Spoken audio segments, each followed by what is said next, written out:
Hello and welcome to our special program, To The Point. Today we have with us a senior Congress leader and the young face of the party's communication cell, the in charge of that department, Mr. Randeep Surjewala.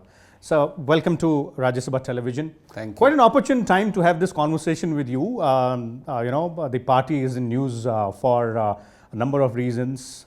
Most of them can be termed politically not that good for the party, in terms of several leaders, quitting the ranks, starting from the exodus of legislators in Tripura, in Arunachal, in Uttarakhand, and leaders like, Ajit Jogi and Gurdas Kamat, both of them being CWC members.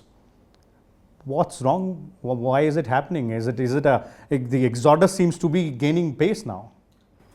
Firstly, there is no exodus. Secondly, please cull out Shri Gurudas Kamat out of the list. Gurudas Kamat ji is a very seasoned and experienced leader of the party. He is very much a part of Congress family. He has resigned as General Secretary of the AICC. He has not resigned from the party. In fact, he issued a statement saying that he deeply respects Sonia ji and Rahul ji and will always continue to serve as a member of our family. As with the rest, I only want to point out to you, political opportunism sometimes overtakes the party interests, and that is what is happening in many such cases. And let me give you the example of Uttarakhand that you gave. In Uttarakhand, Bahuguna ji's government was termed by BJP as the most corrupt government. Serious allegations of personal corruption were levelled against Bahuguna ji. Same Bahuguna ji has become the cleanest person when Amit Shah ji engulfed him, first caused defections, is that fair? First used muscle and money power, first tried to destabilize an elected government, steal away the mandate of people, and then engulfed all the defectors.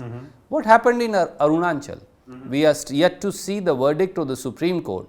The Supreme Court and High Court indicted BJP and its leadership in Uttarakhand. I am sure a similar indictment will come in Arunachal. What did BJP do? Hold an assembly in a hotel. Is that the way we are going to run democracy? Is that the way we are going to dishonor democratic processes? Assemblies are now going to be run in Barat Ghars and hotels, and then they cause defections of legislators again by the same money and muscle power game. Okay. As far as Shri Ajit Jogi goes, he has chosen his path. Well, best wishes to him. But don't we realize that after his son was expelled on account of helping BJP candidate and making the Congress candidate withdraw, tapes that are still now under examination, it was written on the wall. But, all these points are fine, Randeep ji, but if you look at all these leaders leaving, be it Vijay Bahuguna, be it Ajit Jogi, they were your party's chief ministers, they were your party's senior leaders in those states. Now, obviously, they've left the party, so you will have, and your party will have all the arguments. But these leaders leaving, be whatever the reasons might be, doesn't that indicate towards something being wrong at the central level, at the way in which the state units of the party have been handled, be it Arunachal, be it Tripura right now when we are speaking? Several legislators have left because of the Congress left alliance in West Bengal. So, the fingers are now being pointed towards the central leadership that the affairs at state level, units are not being handled in that much way, a mature and perfect way in which it should have been. It becomes the worst party. Does it show adversely on the individual and his lack of commitment and morality in politics? Or does it show a lack of commitment on part of my party? The answer is very clear for your viewers, that political opportunism, the quest for power, personal ambitions, sometimes for an individual become greater than the larger good of the state and the party and its ideology. And it is then that such people decide to move out. Well, I think party would be benefited by people who have no commitment either to the cause or to ideology or to people of the state they serve. The politics is not about self-service. Politics is about serving the people. And people who are plagued by such personal ambition and opportunism, thank you to BJP for taking all of them in their party. Well, one reason which has been pointed out by most of these leaders who have left your party, and I must say that some who are still within the party also say that, but in subdued voices maybe, is that, the indecision at the central level in the way the twin power center theory which is in play out here at the Congress right now, one being with the Congress president Mrs. Gandhi being there at the helm, the another being Mr. Rahul Gandhi being the Congress vice president. There is no clear demarcation in their roles as to who holds what authority, and there is a bit of confusion, it seems, since last few months, or maybe we can say since 2013, a year prior to the Lok Sabha elections. So would you not agree with the fact that this twin power center theory has done a lot of damage to the party in the last 2.5 years, with your cadres, your middle rung leaders not aware of what to do, where to go, whom to follow? Well, I would not say so. I would put it otherwise. Therein lies the strength of the Congress party. We have the wisdom and experience of Sonia ji, as also many other senior leaders of the party, Dr. Manmohan Singh, Shri A.K. Antony, many others, I can name over a dozen. We also have the youthful vigor, as also a deep-rooted commitment to the Congress cause, to the cause of idea of India, of Shri Rahul Gandhi. So an ideal mix of the two has worked well. Let me also tell you, and the question that you are trying to ask me very candidly, many crores of Congress workers have more than once expressed their keen desire that Shri Rahul Gandhi should take over the reins of the Indian National Congress and now further take a bigger responsibility as president of the party. Okay. As a worker of the Congress party, I also am a supporter of that view. But isn't that contradictory? You're saying that, this combination has worked well. The experience of Mrs. Gandhi and the youth and vigor of the Gandhi Scion, Mr. Rahul Gandhi. And on the other hand, you're saying that, you as a worker, just like others, crores of others who would want Rahul Gandhi to take over. So if everything is going fine, then why ask him to take over? Let him continue as the vice president. If I may point out to you, from Pandit Nehru leadership, the baton passed on to Shastri ji. From Shastri ji, the leadership baton passed on to Indira ji. From Indira ji, it passed on to Rajiv ji. When Rajiv ji expired, unfortunately, the leadership baton was passed on to Narasimha Rao ji, and to so on and so forth till Sonia ji became the Congress president, and she has led us ably for last 16 years. Sonia ji's leadership and her acumen, her wisdom and experience, and her style of assimilating everybody is an essential prerequisite to the functioning of the Congress party and will always remain so. She is like the head of the family, and head of the family will always remain head of the family. Rahul ji or everybody else continues to be inspired and look for leadership from her always. But that does not mean that party cannot have a transition of leadership to a younger leader who carries on the legacy, the ideology, the ideas and directions not only of Srimati Sonia Gandhi, but of the great Indian National Congress since 1885, which has sustained itself, and for last 67 years it has also sustained it. That's where I again repeat my question. You used the word transitional phase. Now this is something, if I remember, we are having this conversation after a few months, but in our previous conversation also you had avoided a direct answer to the question. Why have this transition period in such a elongated, longer format going on and on for weeks, months, years now? If the baton has to be handed over to Mr. Gandhi, why not do it right now? Why keep on lingering it and have the confusion within the party ranks? Well, you ask an important question, and let me put it in a correct perspective. Politics is evolutionary. Congress has always evolved with times, both in shape of ideas as also in shape of leadership. Every time polity has changed, Congress party has also attuned itself to the change, and in fact has been the harbinger of change. That's why I always say the great Indian National Congress is actually the bridge between tradition and modernism in a great country like India. As far as Rahul ji is concerned and as far as next line of leadership is concerned, I am sure we will be able to tell Rajya Sabha TV soon enough that that leadership change has been deliberated upon with great wisdom and caution, and by taking opinion of a few thousand leaders of the Congress party. So, it is not decision of only Srimati Sonia Gandhi or only Shri Rahul Gandhi or only a few people.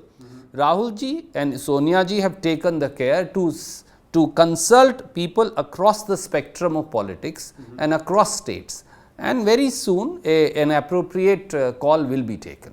And how soon can that be? You're a magician with words, Mr. Surjewala. All of us know that. But in a very close-ended question, how soon can we expect this transition to come to an end and the new leader of your party to take over? I sincerely wish I could say that first to Rajya Sabha TV at the cost of annoying all the 400 or 500 TV channels.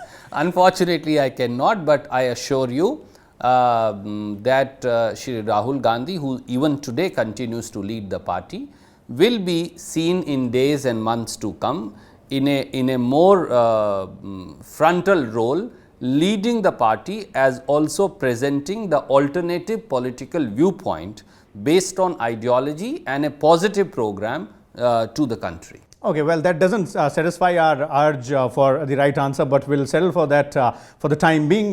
Let's take a short break here, and when we come back, we'll continue our conversation with Congress leader Randeep Surjewala. Welcome back. Congress leader Randeep Surjewala is still with us, and we are having a very interesting and a freewheeling conversation with him. Well, you went a bit close to the answer which we were looking for, but then now that you've admitted that it's going to happen soon, the next question which we have is that there are a lot of theories being floated around about his new team, that there's going to be an advisory council, and the young faces will be given chance, and we know that when Rahul takes over, it is going to be a team with a lot of young faces. Since you were one of those first faces to be pushed onto the national level as the in charge of the communication cell when he started wielding a lot of authority and power at the center. What kind of changes can we expect in terms of the new team? What will be the factors which will influence those changes when he takes over? Well, let me begin by saying that who are the people who are going to be brought in, what will be the shape or contours is decided essentially by Congress leadership in consultation with senior members of the Congress Working Committee. I am not privy to that. Since I am not privy to that, whatever I say will be pure speculation, which I will not like to indulge in.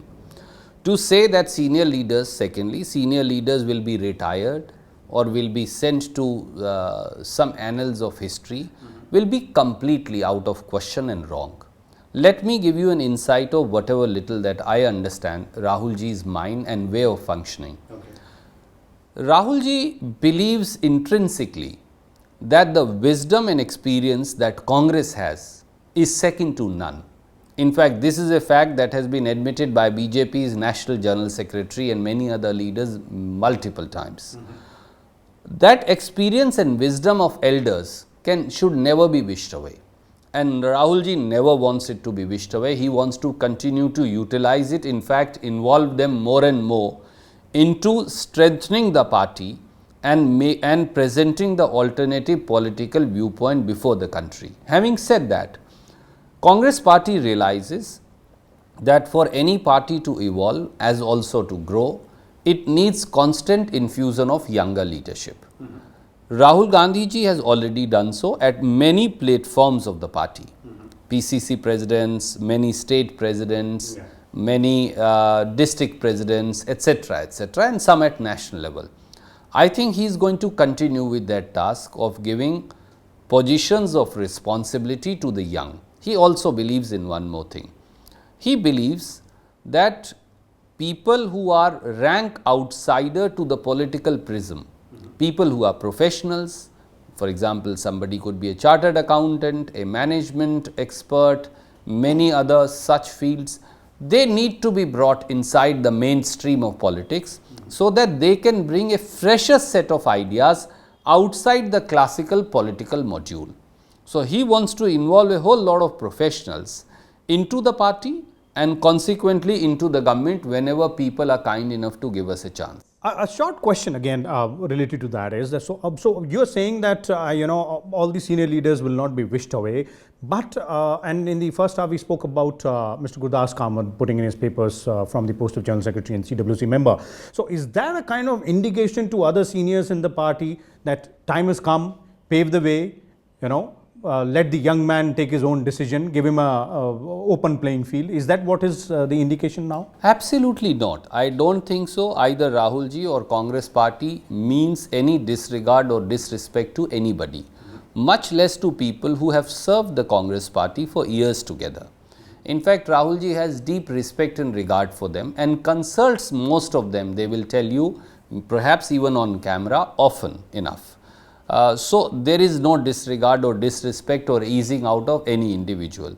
That's a specific case that has happened. I told you Guru Das ji has risen from the ranks of a youth Congress worker to a national leader of the youth Congress and then of the principal party and a union minister. There could be some localized difference of opinion, and I am sure a person as seasoned as him, the differences will be sorted out, and sometimes these things happen in a family which happen often enough if you have multiple talent. But that does not mean that we are going to wish away the experience of elders, or we are not going to utilize the energy of the young. An ideal mix of the two is the way forward. Okay, let's move on to a separate topic now. Let's move on to the 2 years of the NDA government. It has been almost a fortnight since Mr. Modi's government has completed 2 years in power. We've seen a number of big functions being held, the ministers giving briefing about their respective ministries, the Prime Minister making a statement from the India Gate also. What is your party's quick and a concise response to Mr. Modi's 2 years in power? As an Indian and as a young person, I remember an old saying from the elders: if you work, you don't have to show it. If you don't work, then you only have to talk and show it. So Modi ji's government in last 24 months is all rhetoric, it's all talk, it's all tamasha, it's all event management, and it's all living on the media and the limelight of the camera day in, day out. And that's why perhaps somebody calculated that Modi ji has given a speech in last 2 years every 45 hours.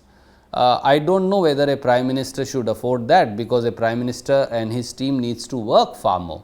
If I had worked, I don't have to show it, because people will speak about my work. And if I don't work, then I need 1000 crore of media blitz and tamasha that Modi government is doing in shape of advertisement and television ads to say that I have worked. I will just point out two things to you. 62% of India's population is still in its over 7.5 lakh villages. I am a farmer's son. Is the condition of farmer better off or worse off is something that I leave to you for your viewers to judge. The worst agrarian crisis, the negative growth in agriculture, the negative growth in agri exports, the least amount of enhancement of minimum support price, directionless agriculture policy, no investment in irrigation or agriculture infrastructure has all happened in last 24 months. UPA revolutionized agriculture by pushing money into MSPs, by giving more than remunerative prices, by making farm credit available, by ensuring that exports of agri commodities jumped 600% in 10 years. All that has been finished. So there is a gloom in economy. There is a gloom among industrialists, there is a gloom in the manufacturing sector, and there is a complete crisis on agrarian front. So where are the achhe din? Okay, you're being severely critical of the Narendra Modi government's 2 year in power, and that's quite expected in the principal opposition party. But the government is putting a lot of blame at your door in terms of not being able to push the reform measures such as GST. Now, in the next session of the parliament, everybody is hoping that GST will get through. but you're still opposed to it. It seems you would be left the only party opposing GST. In fact, if GST was the only magic wand to turn the economy around, then Mr. Modi should first apologize to the nation, because he opposed GST for 10 years personally.